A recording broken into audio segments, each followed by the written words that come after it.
Hello, this is Professor Dr. Deepika Srivastav from the English department. Today's lecture is on Charles Dickens's famous novel Great Expectations. It is for all university students and lovers of literature who are interested in getting acquainted with the great Victorian novelist. Great Expectations is the 13th novel and his penultimate completed novel. It was issued in book form in the year 1861. It is a grim novel centering around a single entity, Pip, or his full name is Philip Pirrip. He is the hero who was an orphan deprived of the bliss of childhood. The novel is the most popular work of Dickens after David Copperfield, stressing the fact that the child is the father of the man. The novel is Bildungsroman, covering the hero's growth from childhood to manhood and is written in the first person narrative. All action is diverted towards Pip, his relation to the social world, his heartbreak, his rejection and later acceptance, and finally his triumphant success after many bitter trials. Gradually, Pip learns that his concept of the world is wrong and he is totally to be blamed. Basically, the novel is a reassessment of Dickens's own subservience to false values. The world of prison and crime and the blacksmith, which upset Pip and humiliate him, are more humbling to genteel thought than the blacking warehouse. Pip's expectations are the expectations of the Victorian society. Pip hankers for the unreal and in doing so betrays his own innermost requirements. With such high hopes, the child feels claustrophobic in the menial home of his sister, Mrs. Gargery, and her poor blacksmith husband, Joe, living out his days working at the forge. Normally, he would have married in due time Biddy, a girl as socially low as him. But one day, Pip comes across an escaped convict in the churchyard of the marshes who is cold, weary, and hungry. This is the crucial point, the essence of the novel. Pip is totally held captive by Magwitch, and in a flash, his world turns upside down. In sheer terror, he procures food from his sister's larder and a file for his leg irons. Magwitch is soon recaptured, and Pip's childhood passes in the village, diversified only by two major events. The first is his visit to Satyrs house, which means enough house, where Pip comes into contact with Miss Havisham, a rich old eccentric lady, and Estella, a beautiful and vain girl, as cold and distant as the star whose name she bears. The other event being the appearance of the man who gives Pip a present and exhibits a life in a very odd manner. Meanwhile, his sister is assaulted, and though she continues to live, she loses her mental balance, and hence the emergence of Biddy to assist in household chores. All the while, Pip is influenced by Miss Havisham, who forces him to believe that she alone can remove him from his low class, and he is duped into believing her. He willingly allows Estella to fascinate him.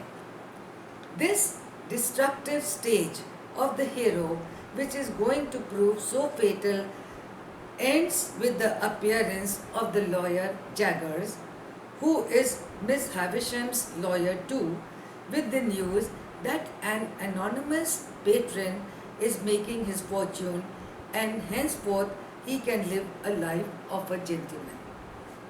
Pip now gets a chance of his great expectations. The second stage unfolds in London, where he is groomed and acquires new friends.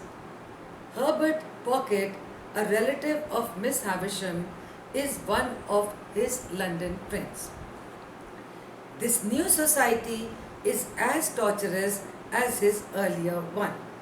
His life is one of idleness and increasing debt, awaiting the discovery of his real benefactor, who is Magwitch and not Miss Havisham, as he has foolishly supposed all along. All this while, he has been dancing in attendance to Estella. In her, we get the first glimpses of Dickens's presentation of a sexually attractive woman. Some hints of this are to be seen in Dora of David Copperfield, but Estella is a more impressive portrayal. Since she was modelled on the Irish actress Ellen Ternan, who totally bowled Dickens, she brings glamour and is the cause for Pip's dazzlement. As Pip matures, he realizes fatality of the attraction. Pip also realizes he never had a single happy moment with her. Why she is so haughty, one fails to comprehend. Her father is the convict Magwitch and her mother a murderess. However, she is unaware of her sordid background. Though many aspirations of Pip are gradually fulfilled, he undergoes the accompanying agony. He has to witness the mercenary marriage of Estella to a rich aristocrat. Pip, after an illness, is contemplating marriage with Biddy, but discovers she is already wedded to Joe. The tale ends with Pip having no alternative but to settle down with Estella, a widow now, whom he encounters after the gap of several years. Thus, the novel deals with the conflict Pip has between Miss Havisham in the satyr's house and Magwitch out in the marshes. Once he becomes a regular visitor to satyr's house, he shuts himself out from ordinary life and gets fully trapped in the world of corruption and snobbery.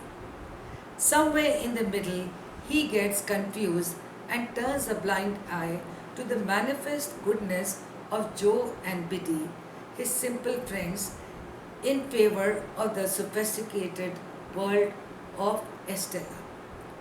Dickens turns a simple story into a conflict of values.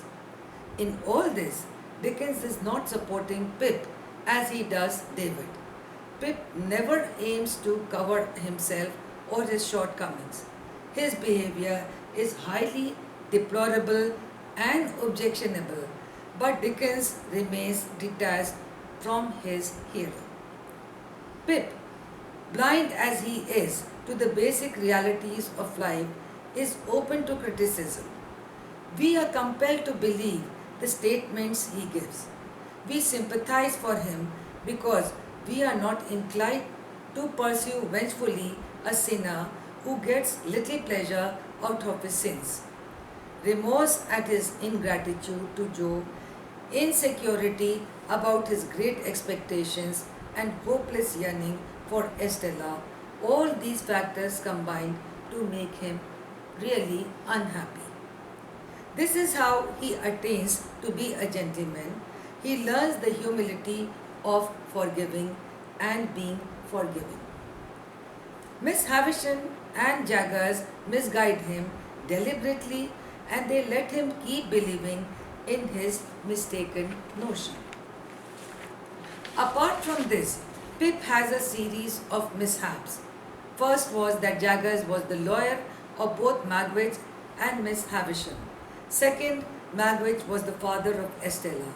These improbabilities go a long way to prove that the events show Pip in a sorry state, totally vulnerable and helpless.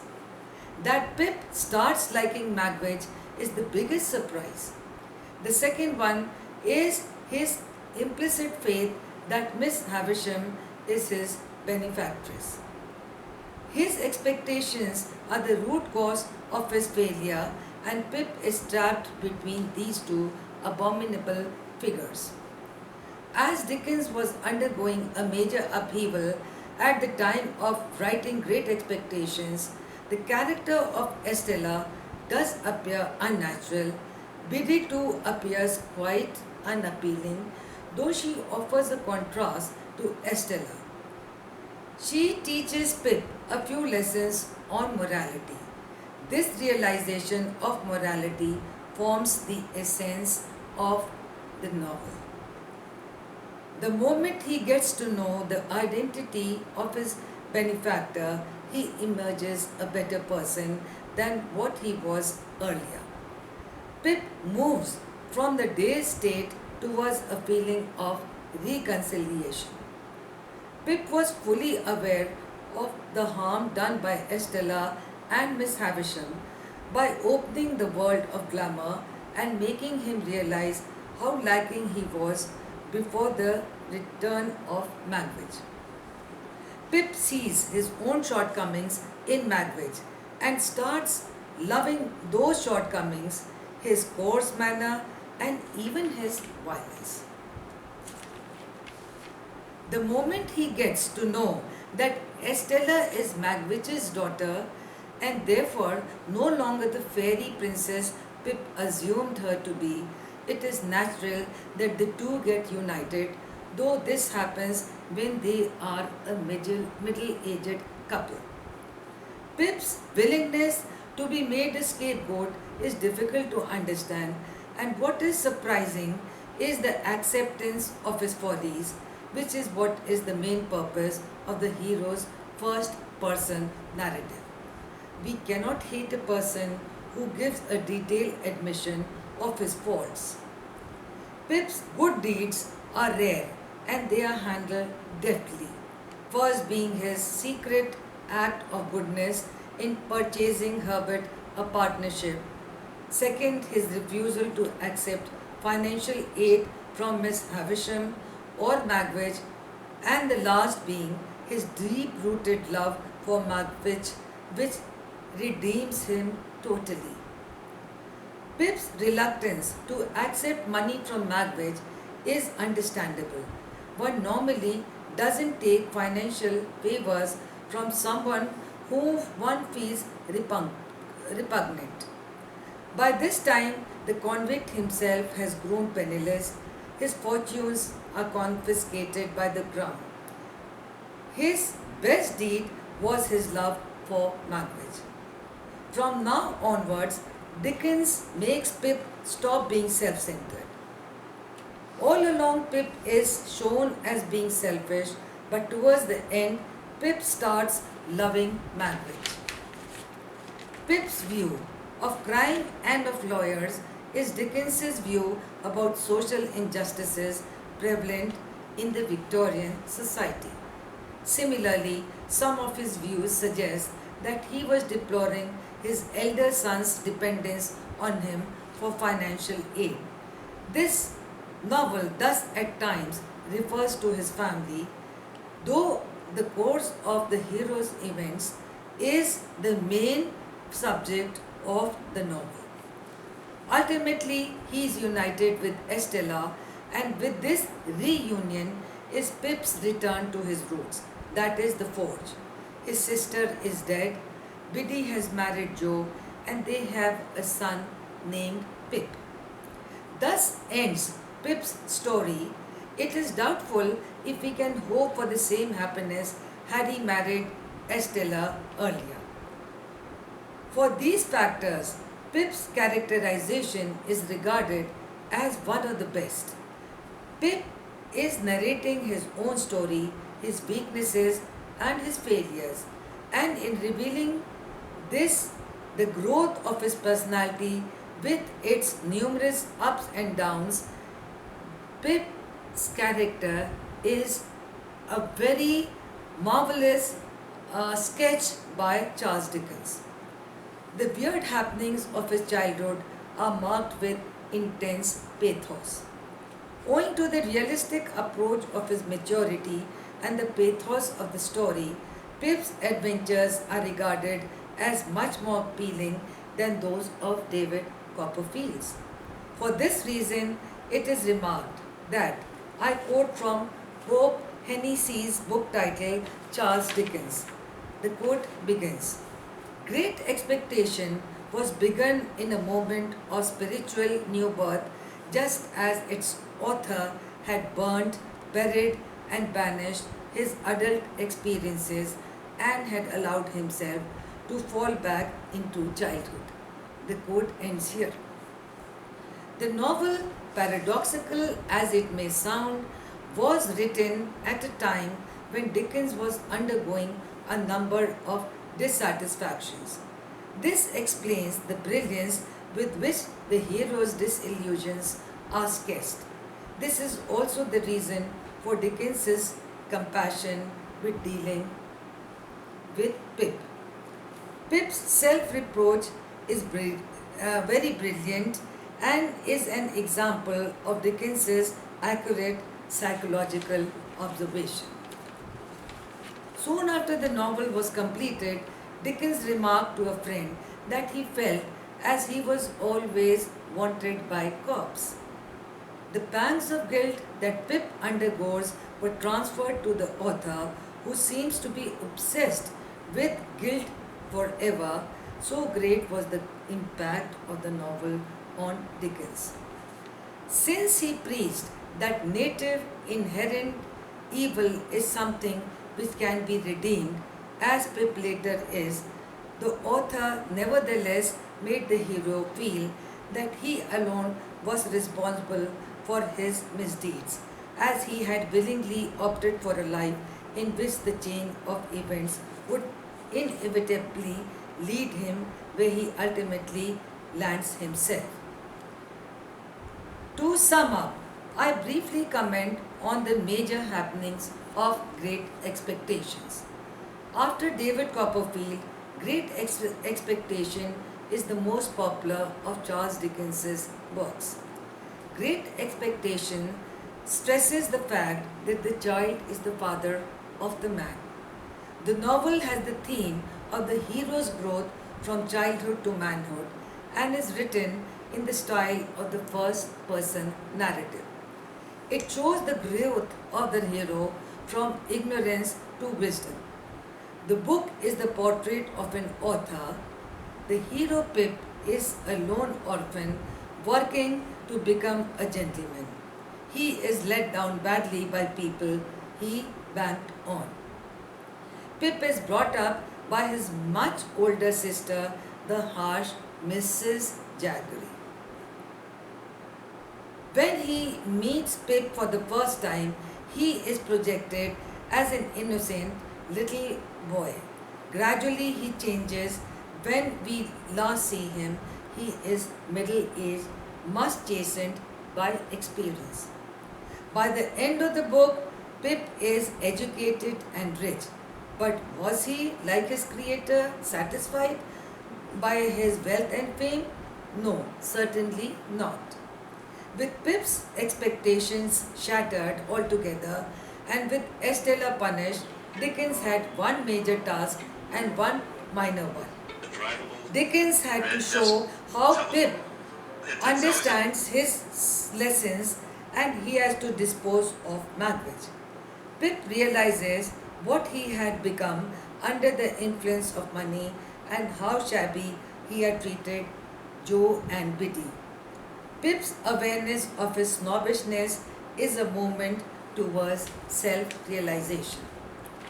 In starting with the birth and childhood of the hero, Dickens was continuing a tradition which was started in Oliver Twist, Dombey in Son, and then in David Copperfield. But there's a difference. Oliver is still a child at the end of Oliver Twist, while Paul dies in Dombey and Son during childhood.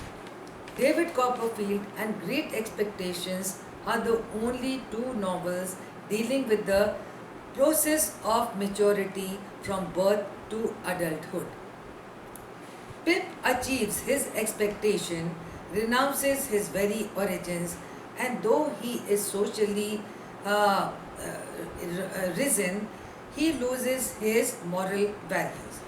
Finally, his career ends in a sudden fall, which could be termed as a redemptive suffering, which leads to a long coma due to an attack of brain fever. This illness is a symbolic death for him, but he manages to rise from it, and the novel ends from where it began. Pip returns to his birthplace, abandons his false and vain expectations, accepting his limitations. Great Expectations is not a social novel, nor is it concerned with the condition of Victorian England. It has no murder plots which are dominant in most of Dickens's novels. It deals only with the personal and mental development and growth of Pip. His realization dawns through various means. City is posed against country, experience is pitted against innocence, there is a search for roots. Dickens, being the Victorian Protestant, he brings in the agony of personal guilt in the process. Pip's fall was the outcome of a chain of events, but he was responsible for his own actions. Ultimately, he is purged of his guilt, and the novel ends predicting his happiness. As Pip matures, he realizes how loathsome and shameful it was to be of humble origin. He is tempted to the genteel world. His childhood innocence becomes a guilt. This intense hatred for the proletariat uh, may be correlated to Dickens's early experience in the blacking warehouse. Though the novelist retained his humanitarian principle and concern for the poor, he always nurtured a desire to be rich and successful. So, as Pip enters the world as a grown up, he opts for the good for nothing gentleman rather being the hard working, productive laborer. Pip has seen the perils of poverty closely, and he knows that the life he is hankering for is no life at all. Nevertheless, he wants it and succeeds in attaining it. One wonders why Dickens was so obsessed with the offense view of the world when at 37, after having published 7 novels, he was at the height of his popularity and fame. Anyway, coming back, I would like to conclude by giving Stange's assessment of the novel. I begin my quote. Great Expectations is conceived as a moral fable. It is the story of a young man's development from the moment of his first self-awareness to that of his mature acceptance of the human condition. The quote ends here. To conclude, I will say that I have given a series of lectures on the age of Dickens, emotional complexes of Dickens, David Copperfield, and now Great Expectations. All these are my own efforts, my own endeavors, and they are based on my own notes and my study of Dickens.